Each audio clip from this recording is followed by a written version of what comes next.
కుల వివక్షత చూపిస్తే చట్టపరమైన చర్యలు తీసుకుంటామని రామగుండం తహసీల్దార్ కుమారస్వామి, రామగుండం మున్సిపల్ కమిషనర్ శ్రీకాంత్ అన్నారు.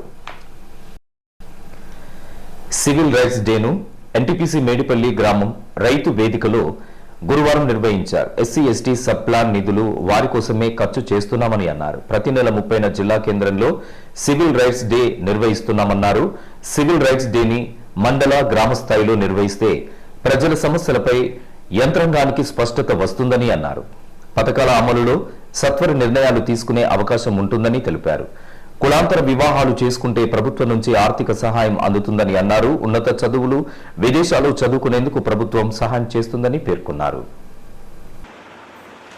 షెడ్యూల్ కులాలకు రాజ్యాంగపరమైన రక్షణలు అనేకంగా ఉంటాయి.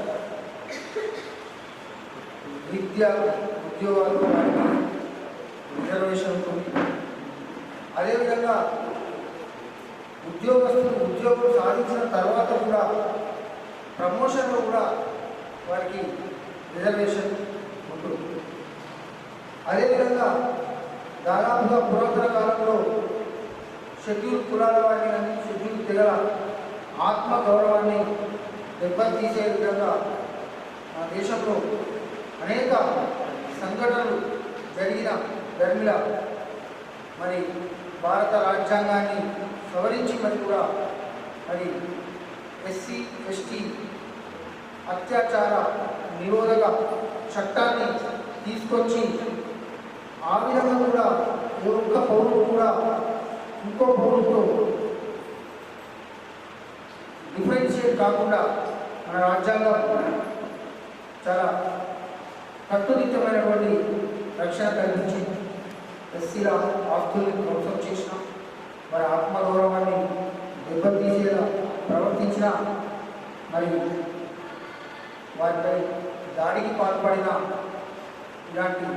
ఎలాంటి దుశ్చర్యలకు పాల్పడినా కూడా మరి ఆ బాధ పొందినటువంటి వ్యక్తి మరి పోలీస్ స్టేషన్ ఆశ్రయించి దరఖాస్తు చేసినట్లయితే సబ్ డివిజనల్ పోలీస్ ఆఫీసర్ స్థాయి వ్యక్తి పిటిషన్ ఇచ్చినటువంటి ఎఫ్ఐఆర్ ఇష్యూ చేసి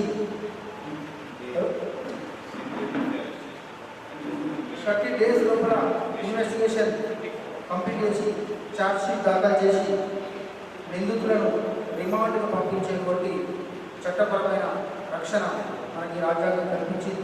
ఈ పౌర హక్కుల దినోత్సవం అనేది రాజ్యాంగం అందరికీ కల్పించినటువంటి సమాన అవకాశాలు, అందరికీ సమాన రక్షణ అనే ఉద్దేశంతో ఈ పౌర హక్కుల దినోత్సవం అనేది ప్రతి నెల నిర్వహించాలని మరి ఆ సూచనల మేరకు ఈరోజు ఇక్కడ నిర్వహించుకోవడం జరుగుతుంది. ముఖ్యంగా మన నగరపాలక సంస్థ నుంచి ఇంతకుముందు చెప్పినట్టుగా మనకి ఎస్సీ ఎస్టీ సంప్లాన్ నిధులు అనేది రావడం జరుగుతుంది. ఆ వచ్చిన నిధులు ఈ మధ్యకాలంలో రెగ్యులర్గా రావడం జరిగింది. వచ్చిన నిధులు మాత్రం ఖచ్చితంగా ఈ ఎస్సీ ఎస్టీ జనాభా ఎక్కడైతే ఉంటుందో ఆ ప్రాంతంలోనే కేటాయించడం జరుగుతుంది. అలాగే ఇప్పుడు గ్రామ ప్రజలు కూడా మేము ఇక్కడికి రాగానే కొద్దిగా వీధి దీపాల సమస్య, అలాగే శానిటేషన్కి సంబంధించి సమస్య, ఇలా సమస్యలు చెప్పడం జరిగింది.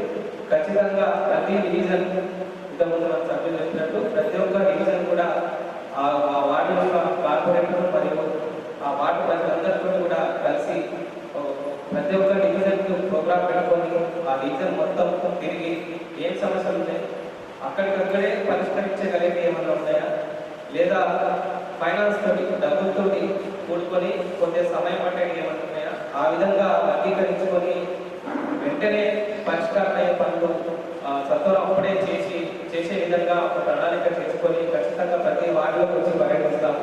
ఇంకా ఇప్పుడు ఈ కార్యక్రమం అందరూ మాట్లాడిన తర్వాత కూడా ఏమైనా సమస్యలు ఉంటే చెప్పండి, నోట్ చేసుకుంటాము. ఇప్పుడే ఈ రోజు అయితే కూడా ఈరోజు ఒకసారి చూసి చేయగలిగి చేస్తాము. ఇంకా నెక్స్ట్ ప్రతిరోజు మేము ఇదే విధంగా ఉంటాం కాబట్టి ఖచ్చితంగా మీ సమస్యలు ఉంటాము, వాటి పరిష్కారాన్ని పూర్తి చేస్తామని. ఇంకా ఈ కార్యక్రమంలో గిర్దవార్ వినోద్, మండల వ్యవసాయ అధికారి Prakash, social welfare officer Sai Kumar, corporator Kumari Srinivas, MD Rahim, Ambedkar సంఘ నాయకులు తదితరులు పాల్గొన్నారు.